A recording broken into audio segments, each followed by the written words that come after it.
على عباده الذين اصطفى أما بعد فأعوذ بالله من الشيطان الرجيم بسم الله الرحمن الرحيم يا أيها الذين آمنوا إنما الخمر والميسر والأنصاب والأزلام رجس من عمل الشيطان فاجتنبوه لعلكم تفلحون انما يريد الشيطان ان يوقع بينكم العداوة والبغضاء في الخمر والميسر ويصدكم عن ذكر الله وعن الصلاة فهل انتم منتهون صدق اللہ العظیم. معزز سامعین کرام، کل آپ حضرات کے سامنے سورہ مائدہ کی تیسری آیت پڑھ کر یہ بتلایا گیا تھا کہ اللہ تبارک و تعالی نے کون سی چیزوں کو کھانے سے منع فرمایا ہے، کس جانور کا گوشت کھانا منع ہے، منع کرنے کی کیا وجہ ہے، اس میں اللہ نے کیا حکمت رکھی ہے، اور جن جانوروں کا گوشت کھانا جائز نہیں ہے تو پھر ان جانوروں کو اللہ نے کیوں پیدا کیا، اس سے انسان کو کیا فائدہ ہے. یہ ساری باتیں آپ کے سامنے گزشتہ کل بیان کی گئی ہیں. آج میں نے جو آیت کریمہ آپ کے سامنے تلاوت کی ہے، اس میں بھی کچھ ایسا ہی مضمون ہے. یہ 7ویں پارے کی آیت ہے. کل بات یہاں تک پہنچی تھی، اللہ تبارک و تعالی نے بندوں کو حکم فرمایا تھا کہ جب کوئی جانور کو ذبح کرنا چاہے، جانور کو کھانا چاہے، تو اللہ کا نام لے کر ذبح کیا جائے، کیونکہ حیوان ہونے میں، جاندار ہونے میں انسان اور گائے، بیل، بکری، اونٹ یہ سب برابر ہیں. ان کے اندر بھی جان ہے، ہمارے اندر بھی جان ہے. ایک جاندار کو دوسری جاندار کی جان کا نکالنا یہ جائز نہیں ہے. اس کے لیے اللہ کی اجازت کا لینا ضروری ہے. اللہ تبارک و تعالی کی طرف سے اجازت مل جائے، پرمیشن مل جائے تو پھر اس جانور کو کھایا جا سکتا ہے، وہ ہمارے لیے حلال ہو جاتا ہے. اس لیے جانور کو ذبح کرنے سے پہلے اللہ کا نام لینا فرض ہوا، ضروری ہوا، لازم ہوا. اللہ کا نام لیے بغیر جانور کو کھانا جائز نہیں، درست نہیں ہے. اسی سے آپ کو یہ بات سمجھ میں آ گئی کہ جس جانور پر اللہ کا نام نہیں لیا گیا، غیر اللہ کے لیے اس جانور کو ذبح کیا گیا، کسی بت کے نام پر اس جانور کو ذبح کیا گیا، کسی پہاڑ کے نام پر ذبح کیا گیا، کسی مورتی اور پتھر کے نام پر یا کسی درخت کے نام پر کسی کا نظر مان کر، کسی پتھر والے کا، درخت والے کی نظر مان کر اس کے نام پر اس کو ذبح کیا گیا تو پھر اس کو کھانا جائز نہیں، کیونکہ اس پر اللہ کی طرف سے پرمیشن تو نہیں ہے، اللہ کا نام تو اس پر نہیں لیا گیا. اللہ کے لیے اس کو ذبح نہیں کیا گیا، کیونکہ جانور اسی وقت ہم کھا سکتے ہیں، اسی وقت وہ ہمارے لیے حلال ہوگا جبکہ ہم اللہ کی طرف سے اجازت لیں۔ جب اس جانور کو اللہ کے نام پر نہیں ذبح کیا گیا، غیر اللہ کے نام پر ذبح کیا گیا، تو اللہ کی طرف سے اجازت نہیں ملی۔ جب اجازت نہیں ملی تو اس جانور کا کھانا حلال نہیں، جائز نہیں۔ یہ تو ایک بات کل کی جو رہ گئی تھی پوری ہو گئی۔ اب ایک اہم مسئلہ ہے، انسان سبزی ترکاری کھا کر بھی زندہ رہ سکتا ہے، تو پھر گوشت کیوں کھایا جائے؟ بہت سے لوگ ہمارے اوپر مسلمانوں پر اعتراض کرتے ہیں کہ مسلمان جو ہے بہت زیادہ حریص ہے، کھانے پینے والا ہے، یہ گوشت بہت کھاتے ہیں، ویجیٹیرین نہیں ہے، نان ویج ہے، یہ سب مسلمانوں پر اعتراض کیا جاتا ہے۔ ویسے ہی دماغ خراب کرنے والا اعتراض، یہ اعتراض بالکل بے وجہ ہے، بالکل غلط ہے، عقل کے بھی خلاف ہے، قرآن کے بھی خلاف ہے۔ اللہ تبارک و تعالی نے ساری کائنات کو پیدا فرمایا ہے، اللہ تعالی جانتا ہے کس کو کیا چیز کھانا چاہیے، کیا چیز نہیں کھانی چاہیے۔ اللہ تعالی نے ساری دنیا کا نظام اس طرح بنا رکھا ہے۔ آپ دیکھ لیجئے، سمندر کے اندر چھوٹی مچھلیوں کو بڑی بڑی مچھلیاں کھا جاتی ہیں، چھوٹی مچھلی ادنا ہے، بڑی مچھلی اعلیٰ ہے، تو چھوٹی چیز بڑی چیز کے لیے قربان ہو گئی۔ جنگلوں میں آپ دیکھ لیجئے، چھوٹے چھوٹے جانوروں کو بڑے بڑے جانور کھا جاتے ہیں۔ چیتا جو ہے بندر کو کھا جاتا ہے، چیتے کو شیر باغ پکڑ کے کھا جاتا ہے، ہرن کو شیر کھا جاتا ہے۔ زمین کی مٹی کو درخت کھاتے ہیں، درخت کے پتوں کو یہ بکری بیل وغیرہ کھاتے ہیں اور اس کو ہم کھاتے ہیں۔ تو دنیا کا اللہ نے اس طرح نظام بنا رکھا ہے کہ ادنا چیز اعلیٰ کے سامنے قربان ہو جاتی ہے۔ فوج میں آپ دیکھ لیجئے، چھوٹا سا سپاہی اپنے کمانڈر کے لیے اپنی جان کو قربان کر دیتا ہے۔ اگر جنگ میں جا رہے ہو، چھوٹے سپاہی سب سے آگے رہتے ہیں، اس کے بعد کچھ بڑے سپاہی رہتے ہیں، جان جائے تو پہلے چھوٹوں کی جائے۔ پھر یہ جو بڑے سپاہی ہیں یہ قربان ہو جاتے ہیں اپنے سے بڑے افسروں کے لیے، اور وہ جو بڑے افسر ہیں وہ قربان ہو جاتے ہیں اس سے بڑے بادشاہ کے لیے۔ تو دنیا کا یہ سارا اللہ نے ایک نظام اس طرح بنا رکھا ہے کہ چھوٹی مخلوق بڑی مخلوق کے خاطر قربان ہو جاتی۔ تو جتنے بھی جانوروں کو ہم لوگ کھاتے ہیں وہ سب جانور ہم سے چھوٹے ہیں۔ انسان اشرف المخلوقات ہے، انسان تمام مخلوق میں اعلیٰ اور اشرف ہے، اس لیے ان جانوروں کو یہ کھاتا پیتا ہے۔ اور اس کے علاوہ اور سنیے آپ، اور کیا وجہ ہے ہم گوشت کھاتے ہیں؟ اللہ نے انسان کو مختلف مزاج کا بنایا ہے۔ انسان کے اندر نرمی کا مادہ بھی ہے، انسان کے اندر گرمی کا مادہ بھی ہے۔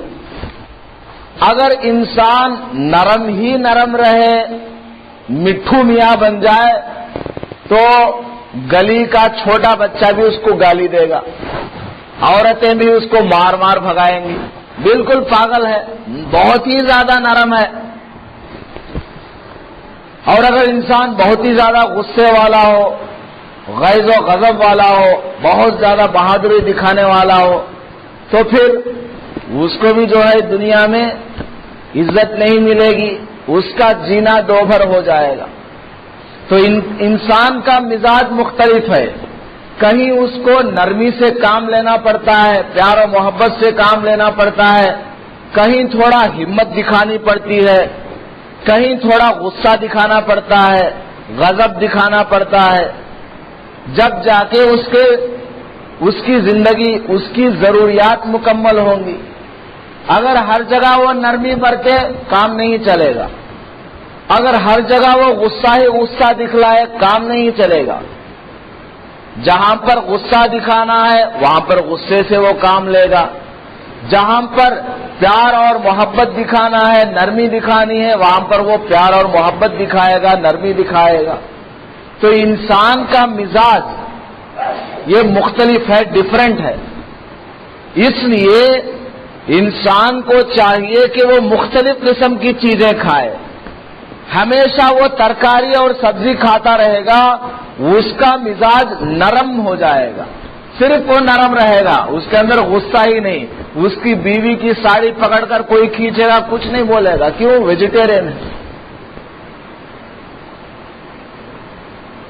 انسان صرف سبزی اور ترکاری کھاتا رہے گا تو کیا ہو جائے گا؟ نرم، بہت زیادہ نرم ہو جائے گا، بالآخر وہ اپنا دفاع بھی نہیں کر پائے گا، کتے سے بھی ڈرے گا، بلی سے بھی ڈرے گا۔ انسان کو تھوڑا گرم بھی رہنا پڑتا ہے، انسان کے اندر تھوڑا غصہ بھی چاہیے، انسان کے اندر تھوڑی سی ہمت بھی چاہیے۔ اس لیے اللہ تعالیٰ نے سبزی ترکاری کھانے کے ساتھ ساتھ گوشت کھانا بھی اس کے لیے حلال فرمایا۔ سمجھ میں آئی بات؟ اور ایسے ہی آپ دیکھ لیجئے، اللہ نے انسان کے جسم کے جو اعضاء بنائے ہر ایک کا ایک ایک کام ہے۔ اللہ نے انسان کے لیے 2 آنکھ دیے، آنکھ کا کام کیا ہے؟ دیکھنا۔ ناک دیا، ناک کا کام کیا ہے؟ سونگھنا۔ کان دیے، کان کا کام کیا ہے؟ سننا۔ زبان دیا، زبان کا کام کیا ہے؟ چکھنا۔ یہ جو دانت ہیں، 2 دانت ہے سامنے، شیر کی طرح جو لمبے دانت ہوتے ہیں انسان میں، کچلی دانت جس کو کہا جاتا ہے، ان دانتوں کو اللہ نے پیدا ہی کیا ہے گوشت کو کھانے کے لیے۔ یہ دونوں دانت اگر نہ ہو گوشت کھانا اس کے لیے مشکل ہو جاتا ہے۔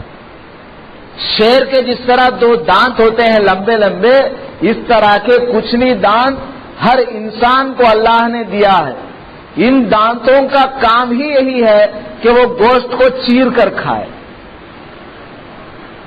تو اللہ نے پیدا ہی کیا ہے انسان کو اس مزاج پر کہ وہ ترکاری بھی کھائے، سبزی بھی کھائے، گوشت بھی کھائے۔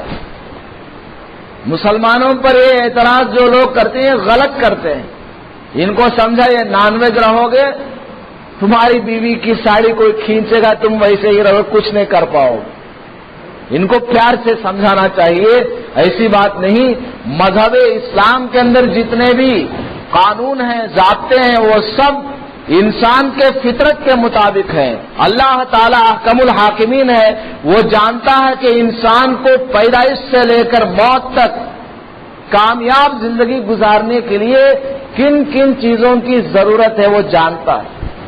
اس لیے اللہ نے فلاں فلاں چیز کو کھانے سے منع فرمایا اور فلاں فلاں چیزوں کو کھانے کا حکم دیا۔ بہرحال تو گوشت کا کھانا یہ کوئی ناجائز اور حرام نہیں ہے، بلکہ یہ انسان کے مزاج کے لیے مفید ہے۔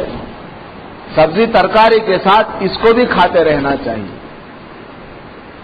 میں نے جو آیت کریمہ تلاوت کی ہے اس میں بہت لمبی تفصیل ہے، مختصراً یہ ہے، اس آیت میں اللہ تبارک و تعالی نے شراب کو پینے سے منع فرمایا اور جوا کھیلنے سے منع فرمایا۔ شراب پینے سے انسان کی عقل مغلوب ہو جاتی ہے۔ دنیا کے اندر جان رکھنے والے مخلوق انسان بھی ہیں، بیل بکری وغیرہ بھی ہیں، لیکن جنت میں انسان جائے گا، بیل بکری نہیں، وہ سب مٹی بنا دیے جائیں گے۔ اگرچہ ان کے اندر بھی جان ہے، ہمارے اندر بھی جان ہے، وہ بھی اللہ کی فرما برداری کرتی ہیں، وہ مخلوق بھی، لیکن انسان کو جنت میں بھیج دیا جائے گا، ان جانوروں کو مٹی بنا کر ختم کر دیا جائے. کیوں؟ کیونکہ ان کے اندر عقل نہیں ہے، ان کے اندر عقل نہیں ہے، اسی لیے اس کو اصطلاح میں غیر ذوی العقول کہا جاتا ہے، یعنی بے عقل والے. انسان عقل والا ہے، انسان کے اندر عقل اللہ نے رکھا ہے، اس عقل کی وجہ سے انسان علم حاصل کرتا ہے، نالج حاصل کرتا ہے، اور وہ پہچانتا ہے حلال کیا ہے، حرام کیا ہے، انسان کیا ہے، حیوان کیا ہے، مسلمان کون، غیر مسلم کون، جنت کیا، جہنم کیا، آخرت کیا، دنیا کیا، معبود کون ہے، معبود برحق کون ہے، اللہ کیا ہے. یہ سب عقل کی وجہ سے وہ جانتا ہے. تو عقل ہی کی وجہ سے انسان یہ سارے کام، ساری عبادتیں کرتا ہے اور جنت میں جانے کا مستحق بنتا ہے. تو انسان جب شراب پیتا ہے، عقل پر تمام اعمال کا دار و مدار ہے.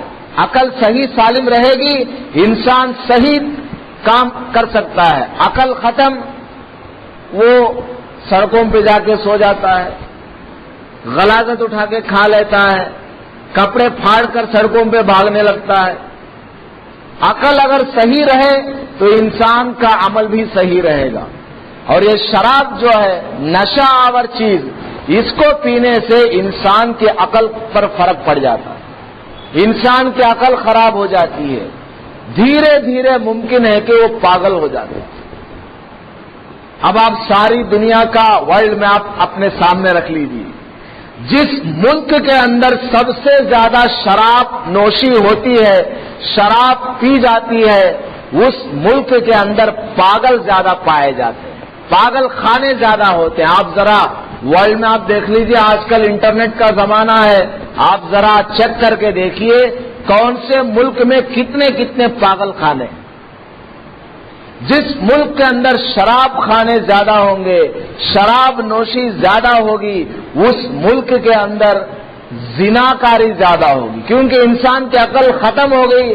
اب وہ نہیں جانتا کہ میرے سامنے میری ماں ہے یا میری بہن ہے یا میری بیوی ہے، وہ سب کے ساتھ گندا کام کرنے کے لیے، منہ کالا کرنے کے لیے تیار ہو جاتا ہے. وہ یہ نہیں دیکھتا کہ میں بازار پہ کھڑا ہوں یا بند کمرے میں ہوں، ہر جگہ وہ گندا کام کرنے کے لیے تیار ہو جاتا ہے. کیوں؟ عقل مغلوب ہو گئی، عقل ختم ہو گئی. جس ملک کے اندر شراب کی کثرت ہوگی، اس ملک کے اندر زناکاری زیادہ ہوگی، لوگ پاگل زیادہ ہوں گے، پاگل خانے وہاں پر زیادہ ہوں گے، اور دشمنی، عداوت، بغض انسانوں کے اندر پائی جائے. اللہ نے قرآن مجید میں ارشاد فرمایا، یا ایھا الذین آمنوا انما الخمر والمیسر والانصاب والازلام رجس. یہ شراب ہے اور جوا ہے اور بت پرستی ہے اور سٹہ بازی ہے، لاٹری وغیرہ ہے، یہ سب کے سب کیا ہے؟ ناپاک چیزیں ہیں، حرام چیزیں ہیں، شیطان کے اعمال میں سے ہیں. ان سے بچ کے رہو تاکہ تم کامیاب ہو جاؤ، ورنہ کیا ہوگا؟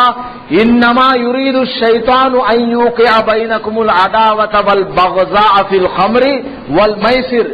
شیطان شراب کے ذریعے، جوا کے ذریعے انسانوں کے آپس میں لڑائیاں کرواتا ہے، جھگڑے کرواتا ہے.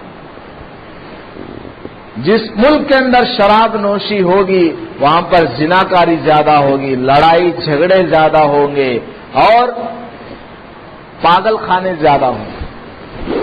عقل جو ختم ہو گئی، اور جوا کھیلنے سے دوسرے کا مال ناجائز طریقے سے ہمارے حصے میں آ جاتا ہے، جس کی وجہ سے اس آدمی کے جس کے ساتھ اس نے جوا کھیلا ہے، سٹا کھیلا ہے، دلوں کے اندر بغض، عداوت، دشمنی پیدا ہو جاتی.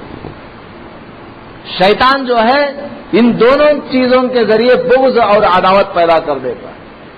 اس لیے اللہ پاک نے منع فرمایا، شراب پینے سے بھی منع فرمایا اور جوا کھیلنے سے بھی منع فرمایا۔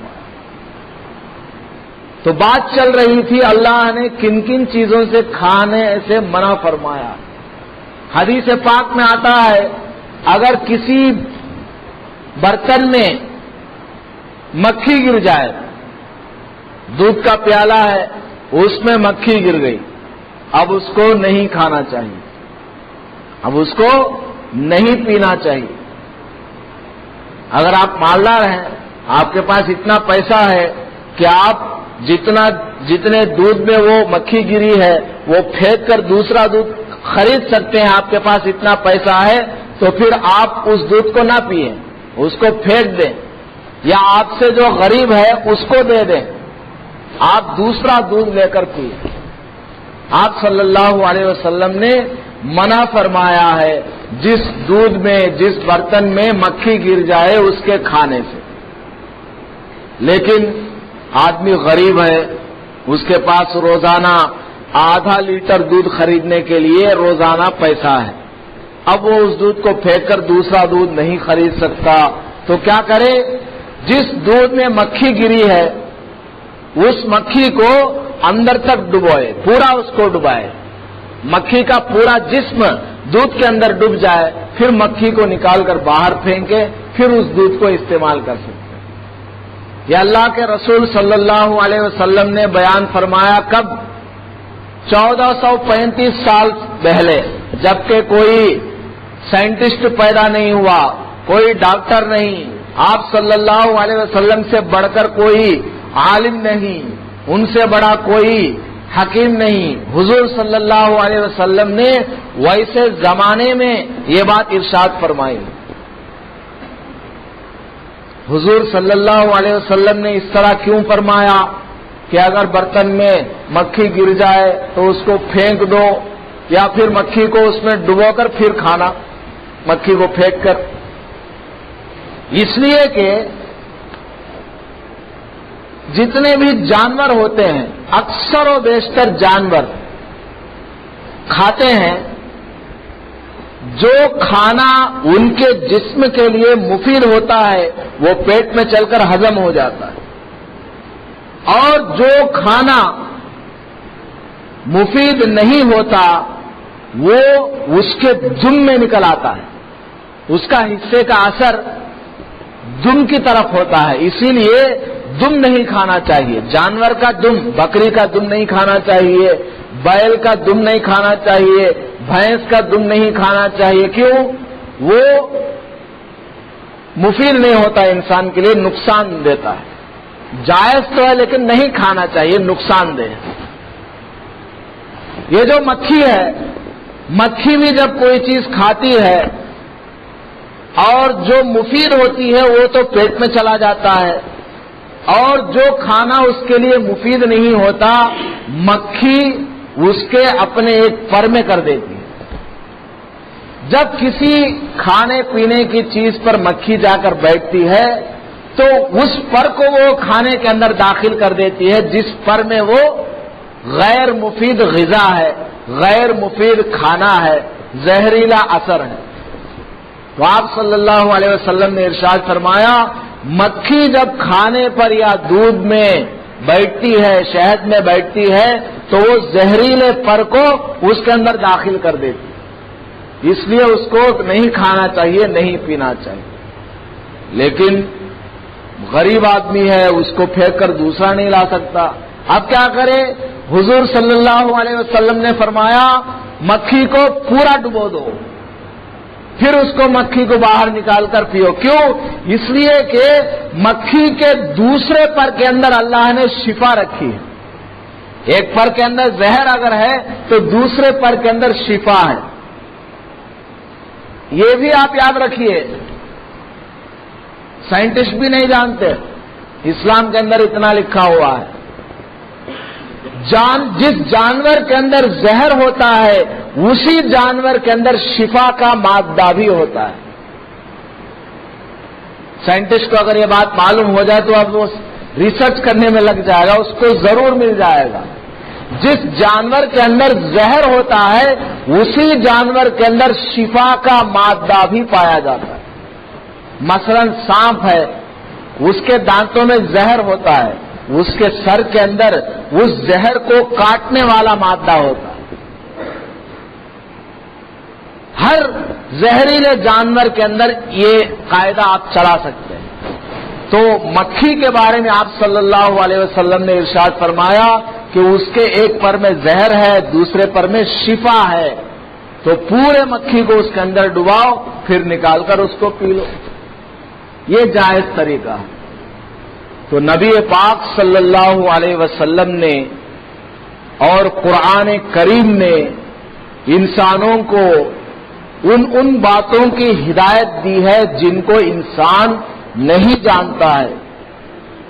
جن چیزوں کے استعمال سے انسان کو فائدہ ہے اس کو استعمال کرنے کا اللہ نے حکم فرمایا، تاکید کی، اور جن چیزوں کے استعمال سے انسان کو نقصان ہوتا ہے اللہ تبارک و تعالی نے اس کی برائی بیان کی اور اس سے روکا ہے کہ اس کو استعمال مت کرنا، اس میں تمہارے لیے نقصان ہے، اور اس کو استعمال کرنا اس کے اندر تمہارے لیے بھلائی ہے.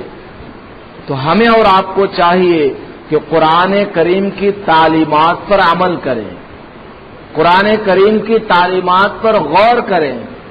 قرآن شریف میں صرف نماز، روزہ، حج، زکوٰۃ، مسواک یہی نہیں، قرآن شریف میں پوری زندگی کا انسائکلوپیڈیا ہے. انسان قرآن شریف میں پڑھتے پڑھتے تھک جائے گا، انسان سوچتے سوچتے اس کا دماغ ختم ہو جائے گا، قرآن کے اندر پائے جانے والے مضمون نہیں ختم ہوں گے.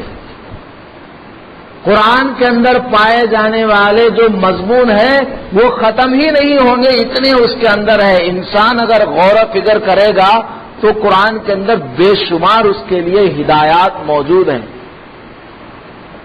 اتنے آپ اس کے اندر جانکاری حاصل کر سکتے ہیں. قرآن شریف آپ پڑھ کر دیکھیں. آپ اگر اردو پڑھنا جانتے ہیں، اردو کا ٹرانسلیشن آپ پڑھیے، تفسیر آپ پڑھیے. انگریزی آپ پڑھنا جانتے ہیں تو انگریزی میں بھی بے شمار کتابیں موجود ہیں، اس کو آپ پڑھیے.